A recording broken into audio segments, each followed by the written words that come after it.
Hi, my name is Randy Winkler. I'm one of the advisors here at Drake & Associates. Today we're going to be talking about some of the traps that people run into that make it difficult for them to retire. Are you one of the many Americans that is still working after 65? Not because you want to, but because you have to? The so-called golden years aren't always so golden if you're still clocking in. Imagine working 9 to 5 until you're 95. So why are so many people still working past retirement age? There are a few reasons. The cost of living keeps going up. Too many people haven't saved enough. And Social Security, it was never meant to cover everything. Now, a lot of people think that when you reach 62, you take your Social Security and you're good to go. And that's not the case for most people. Social Security was intended to be 1/3 of the resources that you would use in retirement. They called it the three-legged stool. So that's personal savings, that's Social Security, and that's pensions. For the most part, pensions have gone away. We still see them, but not as often. So that leaves you with a two-legged stool between personal savings and Social Security.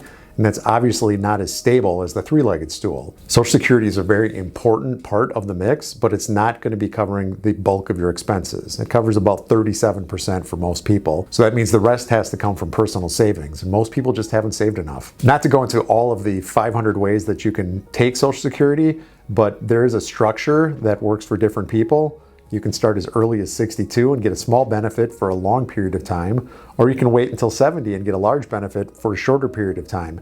And it's very individual to each person's unique circumstance. You may have two brothers that have in exactly the same circumstance, but the makeup of their accounts or their life expectancy or their health could dictate a completely different Social Security plan.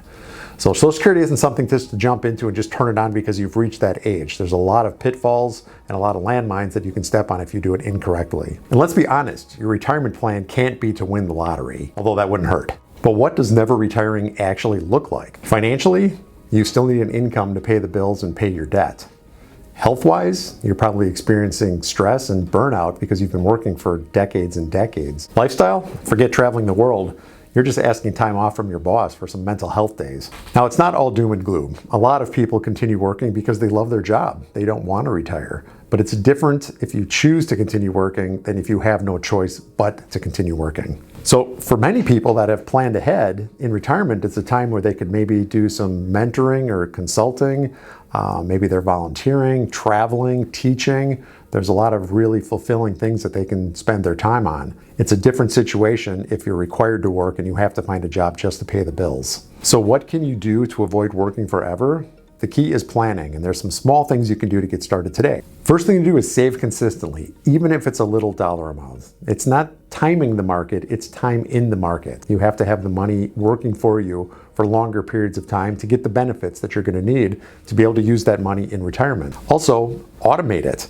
You know, if you're going to require on your memory to remember to put money away, it's probably not going to happen. If you have it set up automatically, if you pay yourself first, it will happen. And don't rely on Social Security, as we've mentioned. It's not intended to be a full retirement paycheck.